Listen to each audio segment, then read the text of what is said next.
Halo sobat, kita berjumpa lagi nih. Pada perjumpaan kita kali ini saya akan membuat pindekan. Yap, benar sekali pindekan. Kalian tidak salah dengar. Baling-baling khas Bali dinamai pindekan ya. Untuk kalian yang ingin tahu proses pembuatan pindekan, kalian sudah mengklik video yang tepat. Di sini akan terspill dari awal bagaimana proses saya dalam membuat pindekan. Jadi untuk kalian yang baru datang, jangan lupa like video ini dan jangan lupa subscribe agar tidak ketinggalan video menarik lainnya. A few moments later. Dalam pembuatan pindekan, kayu menjadi faktor penentu ya keberhasilan dari pindekan itu sendiri. Kualitas kayu yang bagus dan tentunya memiliki karakter yang lurus ya akan mempermudah kita dalam proses pengolahannya. Dan pada umumnya bahan baku kayu yang saya gunakan dalam pembuatan pindekan, saya menggunakan kayu waru ya. Begitu pula pada kayu yang saya gunakan saat ini. Saya menggunakan kayu waru dengan diameter yang tidak terlalu besar dan panjangnya tidak lebih dari 2 meter. Mungkin 160 sentian ya. Dalam pembuatan pindekan kali ini saya menggunakan serutan manual, tidak menggunakan serutan otomatis atau mesin serutan yang menggunakan tenaga listrik. Untuk serutan manual seperti ini kalian bisa menjumpai atau bisa membelinya di toko perabotan tradisional ya kan, atau mungkin di online shop.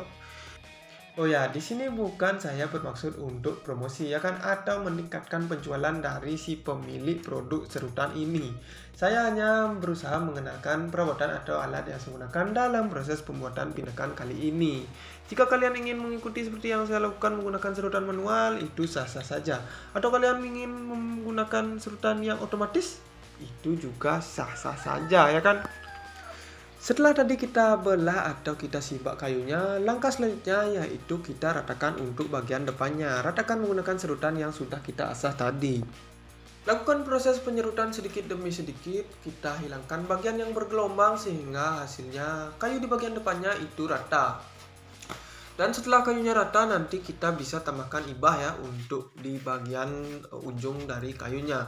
Usahakan untuk ibahnya jangan terlalu tebal atau jangan terlalu dalam. Kita buat ibah yang tipis saja ya kan, agar nanti apabila putaran pindekannya kurang kencang atau pindekannya kurang bisa berputar karena ibahnya yang terlalu tipis, nanti bisa kita tambahkan menggunakan serutan atau mungkin kita serut secara manual menggunakan pisau atau pengutik ya kan.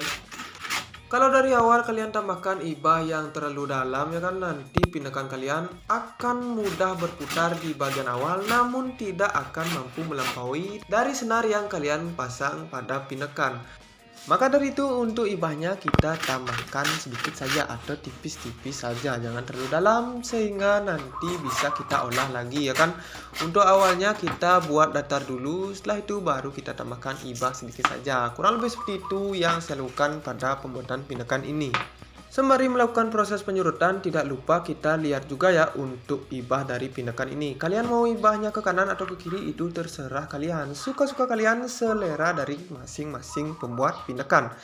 Utamakan dulu pembuatan ibah di bagian depannya. Untuk bagian samping kita abaikan saja dulu. Utamakan di bagian depannya untuk ibahnya, kedataran di bagian tengahnya.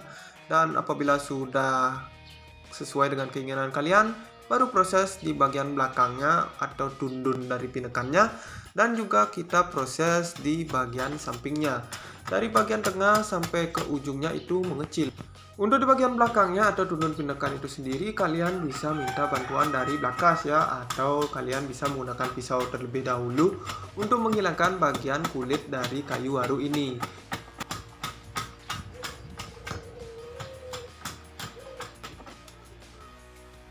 Oh ya, tidak lupa juga saya ingatkan untuk penghilangan bagian belakang dari pindekan atau dari kayu waru ini. Usahakan untuk di bagian tengahnya kita buat agak tebal atau buat agak kaku ya kan. Karena untuk di bagian tengahnya nanti akan kita tambahkan poros atau akan menjadi kekuatan dari pindekan itu sendiri. Kita buatnya sama seperti membuat rangka sayap atau bantang boh pada layang-layang. Langkah selanjutnya yaitu kita tentukan titik tengah pada pindekan dan usahakan untuk kayu yang kalian gunakan jangan seperti kayu yang saya gunakan ini ya. Usahakan tidak berisi serat atau ati tengah dari kayunya, dan usahakan hindari dari bekas cabang atau usahakan kayu yang kalian gunakan itu mulus ya, lurus, tidak berisi cabangnya. Untuk penentuan lebar dari palanya kita samakan saja sesuai dengan lebar pindakannya. Ke kiri maupun ke kanan sesuaikan dengan lebar pindakannya. Seperti pindakan yang saya buat ini karena lebarnya kurang lebih tadi 5 cm, jadi untuk lebar palanya dari kanan dan ke kiri itu kali 2, yaitu 10 cm. 5 kali 2 10 cm untuk lebar palanya seperti yang kalian lihat. Jika saya hilangkan serat kayu atau arti dalam dari kayu ini, maka lebar pindakan saya sudah pasti akan mengecil dari yang saat ini.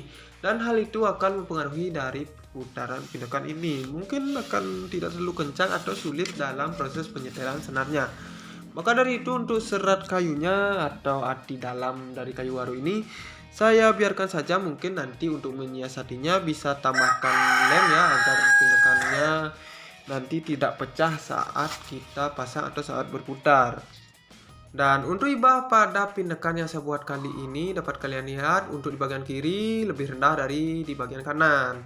Otomatis putaran pindakan ini akan putaran ke kanan ya kan. Kalau saya bilangnya ya ibah seperti ini putarannya ke kanan. Berdasarkan titik tengah atau pala pindakan ini kita buat dari bagian tengah sini semakin ke ujung kita buat semakin tipis dan semakin lentur. Begitu pula sebaliknya, dari bagian tengah kita buat menipis sampai ke ujungnya.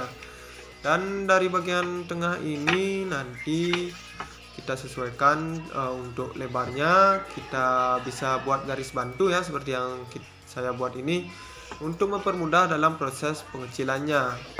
Lebar pindakan ini kita bisa sesuaikan ya dari pala atau titik tengahnya. Semakin ke ujung kita buat semakin kecil dan menyesuaikan dengan lebar senar yang akan kita gunakan nantinya.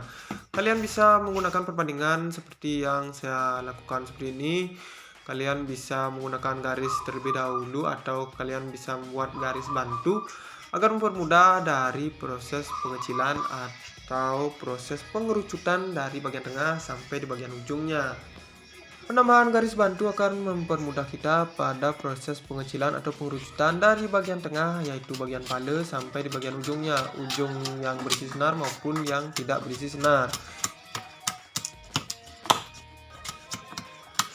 Sama seperti proses penipisan di bagian belakangnya, dalam proses pengecilan atau pengerucutan dari bagian tengah ke ujung untuk lebar pindakannya, kalian bisa menggunakan pisau atau menggunakan belakas terlebih dahulu agar mempermudah dan juga agar nanti saat proses penyerutannya tidak terlalu banyak.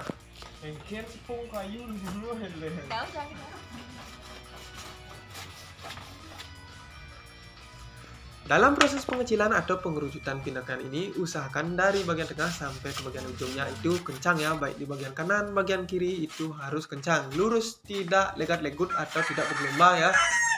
Pada umumnya setahu saya untuk bagian pinggir atau bagian samping dari pindakan yang bergelombang itu akan mempengaruhi dari putaran pindakan itu sendiri teman-teman. Biasanya pindakan dengan bagian sisi yang bergelombang itu cenderung akan putarannya tidak stabil atau saya menyebutnya ngotak ya.